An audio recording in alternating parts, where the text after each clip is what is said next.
자, 여러분, 2026년이 이제 본격적으로 시작되었습니다.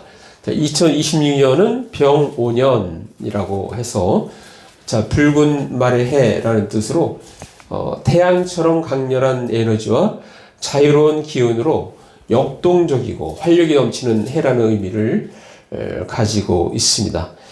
정체보다는 확장을 의미하는 흐름으로 해석합니다. 자, 성경에서도 이 붉은 말에 대해서 특별히 계시록에서 언급하는 부분이 있는데요. 자, 우리 한번 볼까요? 요한계시록 6장 4절 말씀. 자, 이것은 이제 심판할 때 이게 인을 떼면서 하는 건데, 둘째 인을 떼일 때 나타나는 그 부분입니다. 자, 요한계시록 6장 4절 한번 같이 읽어볼까요? 시작.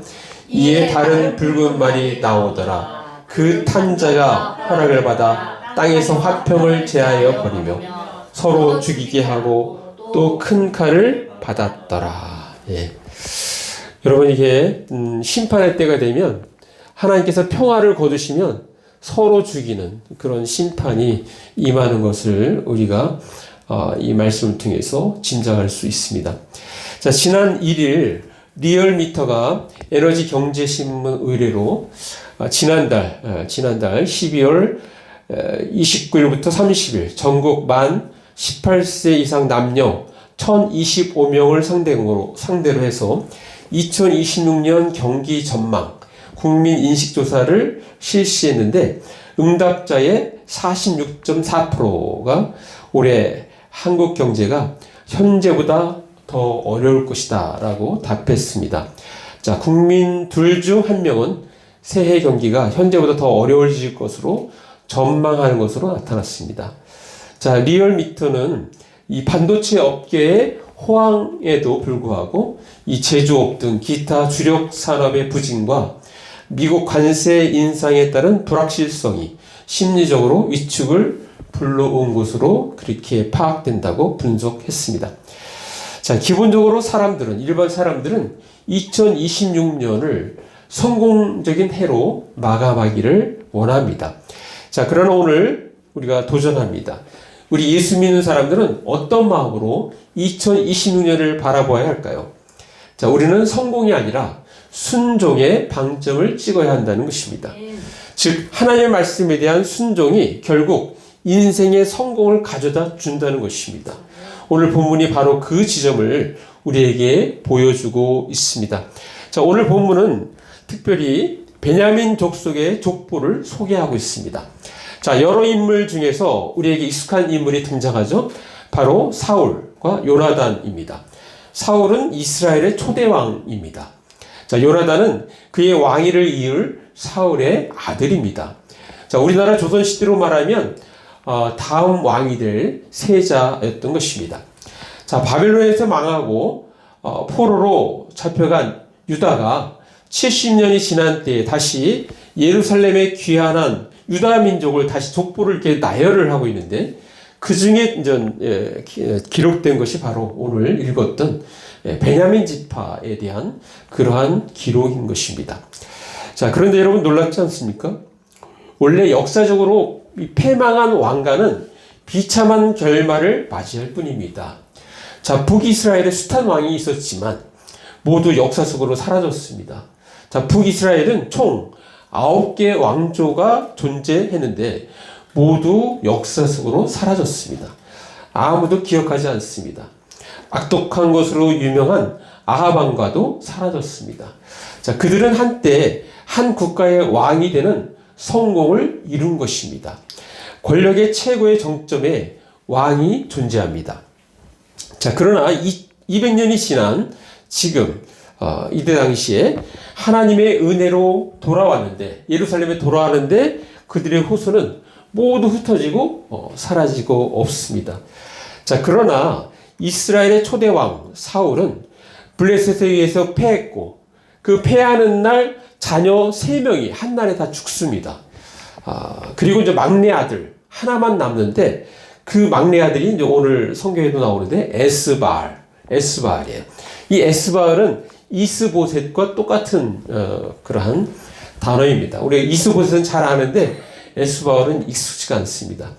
자, 삼촌 군대 장관이 아브넬인데 그 아브넬의 도움으로 사울을 이어 왕으로 있었지만 그러나 새롭게 떠오른 이 다윗의 기세에 눌려 이스라엘 왕가는 다윗에게로 바뀌게 됩니다. 자, 보통 왕가가 바뀌면 이전 왕가는 멸문당하기가 십상입니다. 그러나 사울 왕가는 그렇지 않았습니다. 오히려 그 자손들은 번성하였습니다. 오늘 본문의 그 마지막 말씀이 이를 잘 보여주고 있습니다. 자, 역대상 다시 한번 확인하겠습니다. 역대상 8장 40절 말씀. 자, 우리 한번 같이 읽어보겠습니다. 시작. 울람의 아들은 자요, 활을 잘 쏘는 자라. 아들과 손자가 많아 모두 150명이었더라. 베냐민의 자손들은 이러하였더라. 예. 자, 농경사회에서 자녀가 많은 것은 복입니다. 예. 아들과 손자가 모두 150명이었더라. 예. 자, 이러한 결과를 가져온 이유는 무엇입니까? 바로 사울의 아들 요나단의 선택에 있었습니다. 사울의 아들 요나단은 자신이 황태자로서 이스라엘의 왕위를 물려받는 대신에 그는 다윗을 왕으로 세우시는 하나님의 뜻에 순종하는 선택을 했던 것이 그 원인이 있습니다. 다시 말하면 요나단은 자신이 왕, 즉 성공을 택하기보다 다윗을 왕으로 세우시려는 하나님의 뜻에 순종한 것입니다. 자, 성경 역사 속에서 성공한 자가 자자손손 이어지는 것이 아닙니다. 하나님의 말씀에 혹은 하나님의 뜻에 순종하는 자가 자자손손 이어집니다. 자, 여기서 오늘 메시지의 제목이 등장합니다. 성공이 아니라 순종입니다. 라는 문구말입니다. 자, 그렇습니다. 우리 예수 믿는 사람들은 일반 사람들처럼 성공을 추구하는 것이 아닙니다. 하나님께서 우리 각자에게 주시는 사명에 순종하는 것입니다. 하나님의 뜻에 순종하는 것입니다. 우리 예수 믿는 사람들은 하나님의 뜻에 순종하는 것이 곧 성공적인 삶인 것입니다. 자, 왜 성공이 아니라 순종입니까? 자, 그 이유는 말씀에 순종하는 것만이 복된 삶의 비결이기 때문입니다. 자, 이스라엘 하나님으로부터 율법을 받고 그 율법에 대하여 하나님 말씀에 대하여 순종할 때 모든 복이 임할 것이라고 성경은 우리에게 권면하고 있는데요. 그 부분 한번 우리 잠깐 읽겠습니다. 자, 신명기 28장 2절부터 우리 보겠습니다. 자, 2절은 제가 한번 읽어보겠습니다. 내가 내 하나님 여호와의 말씀을 청종하면 이 모든 복이 내게 임하며 내게 이르리니. 자, 어떤 복이 임하는지 우리 3절부터 읽습니다. 시작.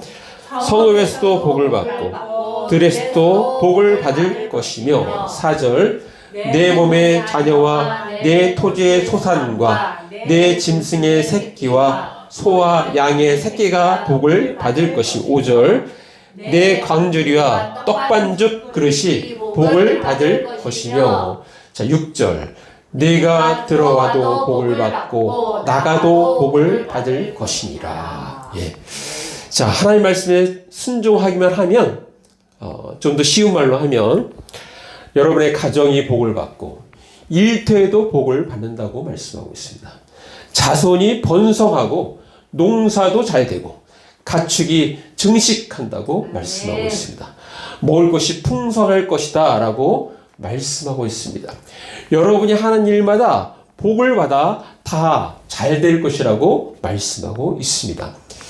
자, 순종하면 이러한 복이 우리에게 온다는 것입니다.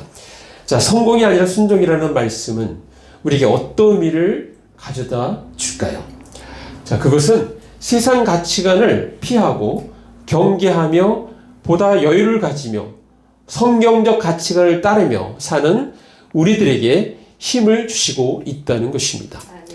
다른 사람들, 세상 사람들 눈치 볼 것 없이 성경적 가치관을 실천하기만 하면, 즉 하나님의 말씀에 순종하기만 하면 성공적인 삶이 보장되어 있다는 것입니다. 자, 요나단은 다윗이 사울 왕가를 위협하는 존재였지만 다윗을 원수로 생각하지 않았습니다. 다윗을 친구로 생각했습니다. 여인의 사랑보다 더 깊은 우정을 나누는 친구가 되었습니다. 자, 성경에 보면은 요나단이 죽을 때 그 소식을 죽은 소식을 다윗에게 전합니다. 그런데 이제 다윗이 그 부분에 대해서 이렇게 슬퍼하면서 소위 말해서 조가를 짓게 되는데, 자, 그 부분 한번 잠깐 읽어보겠습니다. 사무엘하, 자, 1장 26절 말씀. 자, 한번 같이 읽어보겠습니다. 시작. 내 형 요나단이여, 내가 그대를 애통함은 그대는 내게 심히 아름다움이라. 그대가 나를 사랑하니 기이하여 여인의 사랑보다 더하였도다. 예. 자, 사실은 전 나이는 요나단이 좀 더 많아요. 그래서 내 형 요나단이요, 그렇게 표현하고 있어요.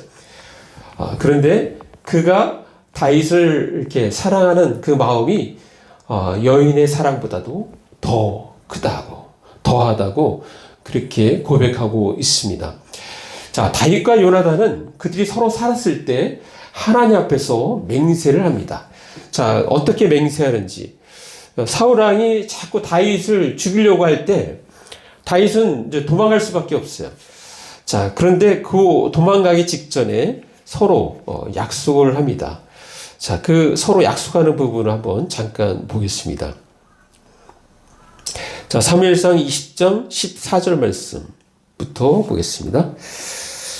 자, 14절에, 자, 주로 전 요나단이 다윗에게 이야기합니다. 너는 이라는 거는 전 다윗은 내가, 그러니까 요나단이 사는 날 동안에 여호와의 인자하심을 내게 베풀어서 나를 죽지 않게 할 뿐 아니라. 15절, 여호와께서 너 다윗의 대적들을 지면에서 다 끊어버리신 때에도 너는, 다윗은 내 인자함을 내 집에서 영원히 끊어버리지 말라 하고, 어떻게 보면 미래를 예언하는 것 같아요. 지금 이 다윗의 원수는 누구냐면 아버지거든요. 아버지. 자, 그런데 그 부분에 대해서 다윗이 승리할 것을 미리 예언을 하고 있습니다. 자, 16절 한번 같이 읽습니다. 시작. 이에 요나단이 다윗의 집과 언약하기를 여호와께서는 다윗의 대적들을 치실지어다 하니라. 자, 이 다윗의 대적이 누굽니까? 자기 아버지란 말이야. 근데 아버지를 치실지어다 라고 그렇게, 그러니까 자기 집에 어떻게 보면 저주를 내리는 그러한 말을 하고 있습니다. 참, 이 약속으로 요나단의 아들, 이 성경에서는 무리발이라고 나옵니다. 자, 그 부분 우리 다시 한번 확인해 볼게요. 자, 역대상, 자, 8장, 자, 34절. 자, 34절은 요나단의 아들은 무리발이라. 무리발은 미가를 낳았고, 무리발은 우리가 잘 모르잖아요. 근데 무비보셋은 알죠. 무비보셋. 그러니까 무리발과 무비보셋은 같은 사람이야. 그러니까 말이, 그러니까 왜 좀 바꿨냐면은 사실은 바알, 그러면 무리발은 바알의 대변자라는 뜻이에요. 신앙적이지가 않잖아요. 그래서 나중에 이제 바꾼 거예요. 무비보셋, 부끄러움을 해치는 자라는 뜻으로 이름을 그렇게 바꿨습니다. 자, 무비보셋. 자, 그래서 무비보셋이 나오는데 부친 요나단과 조부 사울 왕이 길보아산 전투에서, 블레셋과의 전투에서 전사했다는 이 비보를 듣고 무비보셋의 유모가 당시에 5세인 무비보셋을 얻고 이게 도망치다가 떨어뜨려서 두 다리를 절개됩니다. 예, 절개돼요. 자, 그래서 도망자의 신세가 됐고, 그래서 요단강 동쪽에 마길의 집에서 운둔 생활을 하고 있었습니다. 자, 그런데 어느 날 다윗의 왕권이 안정되고 주의 모든 나라들이 조공을 바치는 그런 부유한 상황에서 다윗이 요나단과의 약속을 기억하고 그의 후손을 찾은 거예요. 그래서 그의 후손을 찾아서 그를 데려가고 무비보셋을 데려가고 자기의 조부의 땅을 다 돌려줍니다. 다 돌려주고 왕자처럼 대해요. 이제 앞으로 함께 식사하도록 그렇게 은혜를 베풉니다. 이렇게 요나단과의 그 약속을 지킨 것이죠. 그러니까 요나단의 그 하나님 앞에 순종으로 말미암아 자녀가 복을 얻는 그러한 모습을 우리가 성경을 통해서 보게 되는 것입니다. 자, 우리 지금 성공이 아니라 순종입니다 라는 제목의 설교를 듣고 있습니다. 오늘 말씀을 근거로 해서 우리 삶에 적용하기 위해서 세 가지를 제안합니다. 첫 번째는 하나님께서 우리 각자에게 주신 사명을 찾고 깨달아 일평생 그 사명을 이루기 위해 살아야 한다는 것입니다. 자, 우리는 2020년을 시작하면서 2026년 내가 이루어야 할 꿈을 내세우기보다는 2026년 하나님께서 내게 주신 사명에 집중하는 삶을 살아야 한다는 것입니다. 어느 미국 시골 목사 이야기를 잠깐 드리겠습니다. 자, 이분은 2023년 1월 달에 이렇게 커튼을 이렇게 치다가 이분이 쓰러졌어요. 의식을 잃어버렸어요. 그래서 급하게 병원에 실려가고 진단을 했는데 이 사람이 말기암 4기로 판정이 난 거예요. 정말 깜짝 놀라는 사실이죠. 진찰 결과 가슴 쪽에 12cm의 암 종양이 발견돼요. 12cm면 엄청 크잖아요. 그리고 복부 쪽에도 3cm의 암 종양이 발견돼서 일단은 방사선 치료를 몇 개월 했어요. 했는데 호전되지 않는 거예요. 그래서 뉴욕의 큰 병원으로 옮겨서 CT 촬영을 하고 너무 심각하니까 바로 10일 후에 대수술하기로 그렇게 결정을 했습니다. 자, 아버지도 목사하고 형님도 목사였기 때문에 교회 성도들과 아주 간절히 이 상황을 두고 기도했습니다. 그리고 며칠 후 수술을 담당할 의사가 이번 수술은 대수술, 그러니까 대정맥 수술, 막 뼈도 잘라내고 막 그래야 된대요. 그래서 대수술이기 때문에 정교하게 해야 된다고 자, MRI를 한 번 더 찍도록 그렇게 안내를 했고 거기에 응했습니다. 자, 그런데 MRI를 확인한 의사가 깜짝 놀랐어요, 사실. 그리고 그 다음날 전화를 한 거예요. 했는데 뭐라고 얘기했냐면 You might not need to operate. 당신은 수술할 필요가 없다는 거예요. 수술할 필요가. 왜? 그 종양이 다 사라진 거예요. 그래서 이 시골 의사는 그 소식을 듣고 그 자리에서 막 통곡하듯이 울었어요. 그러면서 하나님께 감사하면서 그러면서 그 의사에게 그럽니다. 선생님, 왜 이런 일이 일어난지 아십니까? 그 의사 선생님 어떻게 알아요, 이거를? 모릅니다. 그랬더니 사실 저는 목사입니다. 저의 아버지도 목사입니다. 제 형님도 목사입니다. 자, 이것을 위해서 아버지를 포함해서 온 성도가 기도하였습니다. 하나님께서 치료해 주신 것입니다. 사실 그동안은 덕이 안 되니까, 목사가 이런 상황에 이르는 게 덕이 안 되니까 자기 신분을 숨겼던 거예요. 그랬더니 전 30초 후에 의사 선생님이 또 얘기합니다. 하나님께 계속 기도하십시오. 이렇게 얘기를 했다고 합니다. 그러면서 주님의 음성을 들었는데 주님이 내가 그 일을 했다라고 그렇게 음성을 들려주었다고 합니다. 자, 이 목사님은 사실은 어떤 일이 있었냐면 15년 동안 아버지가 개척해서 교회를 이룰 때 같이 함께 했어요. 함께 하면서 엄청난 훈련을 받았습니다. 기타도 잘 치고 찬양도 잘 부르고. 그래서 그런 모든 훈련은 앞으로 자기가 더 큰 교회에 이렇게 청빙되어 가는 그 꿈을 가졌던 거예요. 그 꿈을. 그래서 그런 훈련을 받으면서 계속 인터넷에다가 이제 자기 막 이력을 올리고 그렇게 청빙되기를 원했는데 하나님은 그걸 원치 않았던 거예요. 하나님은. 예. 근데 이 목사는 그 생각을 못하고 하나님의 뜻은 생각지도 못하고 자기의 그 어떤 성공, 이 사람의 성공은 대형교회에 이렇게 담임 목사로 청빙되어 가는 게 이 사람의 꿈인 거예요. 그래서 그거를 계속 추구하니까 어떻게 하겠어요? 하나님께서 어떻게 보면 깨닫게 하기 위해서 이 질병을 허락하신 거예요. 그래서 그것을 치료하는 과정 가운데 깨닫게 됩니다. 그래서 그가 이렇게 고백합니다. 나의 성공이 중요한 것이 아니라 하나님께서 주신 사명에 충성해야 하는 것이구나. 하나님께서 주신 사명, 한 영혼이라도 귀하게 여기는 그 마음. 정말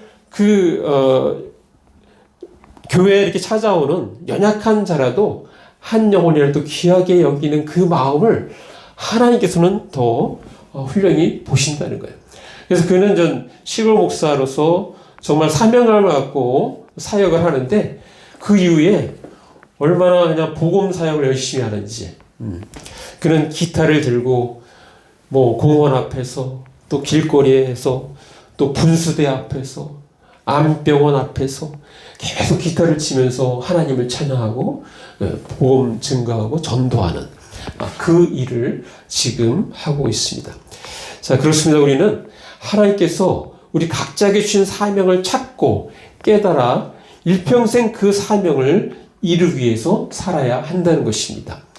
자, 성공이 아니라 순종입니다. 그렇다면 우리가 어떻게 할까요? 두 번째는 다른 무엇보다도 말씀을 읽고 듣고 연구하며 실천해 나아가야 하는 것입니다. 자, 우리 사도 바울이 빌립보 그 성도들에게 권면하는 말씀 우리 잠깐 한번 보겠습니다. 자, 빌립보서 4장 9절 말씀. 자, 우리 한번 같이 읽습니다. 시작. 너는 내게 배우고 받고 듣고 본 바를 행하라. 그리하면 평강의 하나님이 너희와 함께 계시리라. 자, 배우고 받고 듣고 본 바를 행해야 됩니다. 자, 올해는 이렇게 행하기를 간절히 바랍니다. 예. 성경에서도 좀 더 쉬운 언어로 보면 행하는 것을 본받아 실천에 옮기십시오. 그렇게 하면 평화의 하나님께서 여러분과 함께 하실 것입니다. 라고 말씀하고 있습니다. 자, 성공이 아니라 순종입니다. 자, 그렇다면 어떻게 할까요? 마지막 세 번째는 하나님의 말씀을 주야로 묵상해야 합니다. 예. 지난번 우리 송구영 신예배 때도 우리가 읽었는데, 자, 다시 한번, 자, 말씀 보겠습니다. 시편, 자, 1편. 자, 2절부터 읽겠습니다. 자, 우리 같이 읽습니다. 시작. 오직 여호와의 율법을 즐거워하여 그의 율법을 주야로 묵상하는도다. 그는 시냇가에 심은 나무가 천을 따라 열매를 맺으며 그 잎사귀가 마르지 아니한 같으니 그가 하는 모든 일이 다 형통하리로다. 자, 오늘은 이 말씀을 우리가 실천하는 것입니다. 실천. 그래서 제가 이렇게 매주 설교가 끝나면 이렇게 요거를 드릴 거예요. 제가 이제 앞으로 더 멋있게 디자인할게요. 해가지고 요걸 드리면 요걸 가지고 계속 자유분에다 놓고 읽는 것입니다. 계속 읽는 거예요. 네, 읽는 거. 자, 그렇게 읽어서 아직 제가 좀 구입을 못했는데 다음 주에 드릴게요.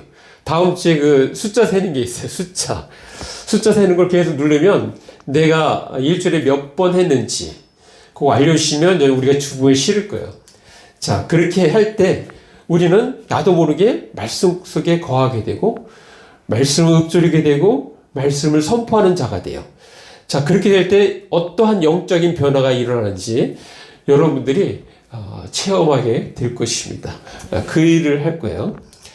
자, 이 동일한 말씀, 똑같은 말씀이 여호수아가 모세가 죽었어요. 여호수아가 이스라엘 백성을 이제 이끌고 가나안 정복을 해야 돼요. 가나안 정복. 와, 어떻게 보면 더 큰 일이잖아요. 모세는 광야를 이끌어왔지만 이제는 정복해야 됩니다. 싸워야 됩니다. 근데 그 일을 지금 여호수아가 해야 돼요. 여호수아가. 모세는 지금 없습니다. 자, 그래 여호수아가 그 마음에 참 담대함이 있어야 되겠잖아요. 그때 하나님께서 주셨던 말씀. 자, 그 말씀도 이 말씀과 사실은 동일합니다. 자, 그 말씀 우리가 한번 잠깐 읽어보겠습니다. 여호수아 1장 8절 말씀. 자, 우리가 같이 읽습니다. 시작. 이 율법책을 내 입에서 떠나지 말게 하며 주야로 그것을 묵상하여 그 안에 기록된 대로 다 지켜 행하라. 그러면 내 길이 평탄하게 될 것이며 내가 형통하리라. 예. 좀 쉬운 말로 한번 제가 읽어드릴게요. 이러한 가르침이 적혀 있는 이 책을 내 입에서 떠나지 않게 하여라. 끊임없이 외워라. 그 가르침을 놓고 낮이든 밤이든 늘 명상하여라. 가르침을 끊임없이 곱씹어 보아라. 이 책에 기록되어 있는 대로 다 지키고 그대로 실천하여라. 그 말씀대로 따라 살아라. 그리하면 내 앞길이 평탄하리라. 모든 일이 잘 풀려서 안 되는 일이 없으리라. 그렇게 말씀하고 있어요. 그래서 오늘 이게 드리는 말씀이 바로 조금 전에 여호수아 1장 8절 말씀입니다. 요거를 여기도 말씀하고 있죠. 끊임없이 외워라. 그 가르침을 놓고 낮이든 밤이든 늘 명상하여라. 끊임없이 가르침을 끊임없이 곱씹어 보아라. 그러니까 외울 것까지는 없어. 그냥 계속 읊조리고 이렇게 읽으면 됩니다. 자, 사랑하는 나무자교 성도 여러분, 우리 인간은 독특하게 하나님의 형상에 따라 지음을 받은 존재입니다. 따라서 하나님을 닮은 부분이 있습니다. 자, 하나님께서는 말씀으로 천지를 창조하셨습니다. 말씀으로 빛과 어둠을 만드시고 말씀으로 땅과 하늘을 만드셨습니다. 하나님은 광명체, 즉 해와 달과 별들을 만드셨습니다. 하나님 말씀으로 공중에 나는 새들과 바닷속의 물고기들, 그리고 육지의 각종 짐승을 만드셨습니다. 자, 무슨 말입니까? 말에 권세가 있다는 것입니다. 하나님이 창조할 때 그냥 말씀으로 하셨어요. 말에 권세가 있는데 우리는 하나님의 형상을 닮은 사람들이에요. 그래서 말에 권세가 있는 것이 우리에게도 그런 부분이 있는 것입니다. 자, 따라서 2020년 올 한 해 말씀을 우리가 선포함으로써 능력을 행할 수 있기를 간절히 바랍니다. 자, 우리 말씀에 대한 능력, 우리 마지막으로 하나 더 읽어보고 마치겠습니다. 자, 히브리서, 자, 우리가 잘 아는 말씀, 히브리서 4장 12절 말씀. 자, 말씀이 얼마나 능력이 있는지 한번 같이 읽습니다. 시작. 하나님의 말씀은 살아있고 활력이 있어 좌우의 날선 어떤 검보다도 예리하여 혼과 영과 및 관절과 골수를 찔러 쪼개기까지 하며 또 마음의 생각과 뜻을 판단하나니. 예, 이렇게 말씀이 능력이 있습니다. 예, 그 말씀은 날카로워서 우리 마음속에 있는 생각이나 욕망까지도 가르고 그 정체를 드러나게 한다라고 말씀하고 있습니다. 자, 우리는 들은 말씀을 계속해서 읊조리며 선포해 나가야 합니다. 자, 마무리합니다. 우리는 2026년 병원년을 맞이했습니다. 올 한 해가 우리 각자에게 균등하게 주어졌습니다. 올 한 해는 날마다 하나님의 말씀을 읊조리고 선포함으로써 내 주의 역사는 악한 영을 몰아내야 합니다. 그리고 성령 충만함으로 매일매일 역사하시는 주님의 은혜를 맛보아 아는 것입니다. 그러므로 우리가 살고 우리의 자녀를 살리는 우리 모두가 다 되어야 합니다. 성공이 아니라 순종입니다. 따라서 우리는 하나님께서 우리 각자에게 주신 사명을 찾고 깨달아 일평생 그 사명을 이루기 위해 살아야 합니다. 또한 다른 무엇보다도 말씀을 읽고 듣고 연구하며 실천해 나아가야 합니다. 그리고 하나님의 말씀을 주야로 묵상해야 합니다. 우리 모두 하나님의 말씀을 날마다 묵상하고 읊조림으로 나와 자녀와 가정을 영적으로 충만케 하는 저와 여러분 되시기를 간절히 바랍니다. 예. 자, 말씀 생각하시면서 잠깐 1, 2분 기도로 나아갑니다. 기도하시겠습니다. 아버지 하나님 감사합니다. 오늘 말씀을 통해서 아버지 우리가 어떻게 살아야 되는지 말씀을 주셨습니다. 하나님 그렇습니다. 아버지 하나님 우리 말씀 가운데 아버지 승리하게 하시고 하나님 주신 말씀을 계속해서 매 순간 읊조리고 선포함으로 말미암아 아버지 우리의 주위에 있는 악한 영이 떠나고 아버지 내가 살고 우리 가정이 사는 놀라운 은혜가 있게 하여 주옵소서. 오늘 이게 말씀 주시니 감사합니다. 예수님 이름으로 기도합니다.